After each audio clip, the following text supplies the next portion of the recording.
Back to news. Tirumala శ్రీవారి బ్రహ్మోత్సవాలు నేటితో ముగియనున్నాయి. ప్రస్తుతం చక్రస్నాన కార్యక్రమం జరుగుతోంది. లైవ్ లో చూద్దాం. ముందుగా మలయప్ప స్వామి వారికి చక్ర ప్రమాణాలకు అంటే సుదర్శనమూర్తికి స్నపన తిరుమంజనాన్ని సమర్పణ చేసి ఆ తరువాత చక్రాన్ని తీసుకువచ్చి చక్రంతో సహా పుష్కరంలో స్నానం చేస్తారు.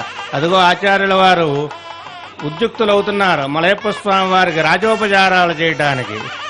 వందే శ్రీనయనోత్పలస్య శశినం శేషాచలాధీశ్వరం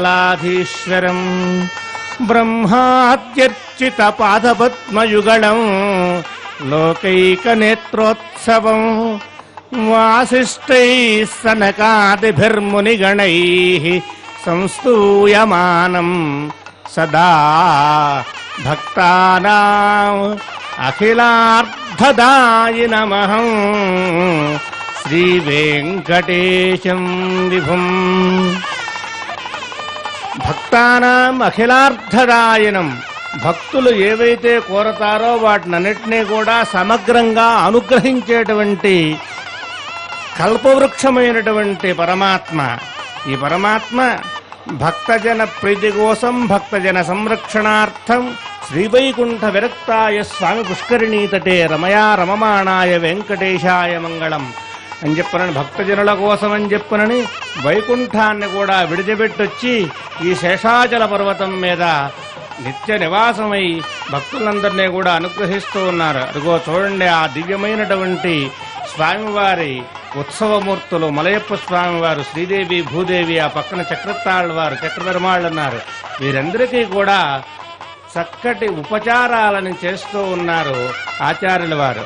అరుగో జీరు వ్యవస్థ, స్వామివారికి చేసేటువంటి ఉపచారాలన్నిటికీ కావలసినటువంటి ద్రవ్య సంపత్తినంతటినీ కూడా ఆచార్యుల వారికి అందిస్తూ ఉంటారు.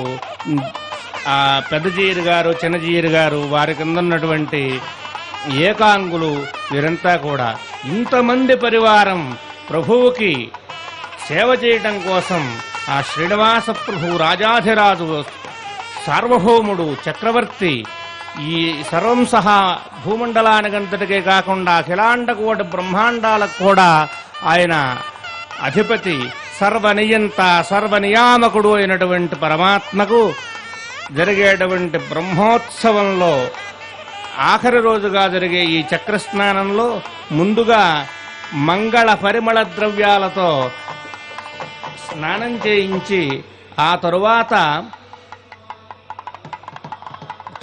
అవభృత స్నానాన్ని చేయించడం కోసం ఉద్యుక్తులై చక్కగా పాద్యం సమర్పయామి, అర్ఘ్యం సమర్పయామి, ఆచమనం సమర్పయామి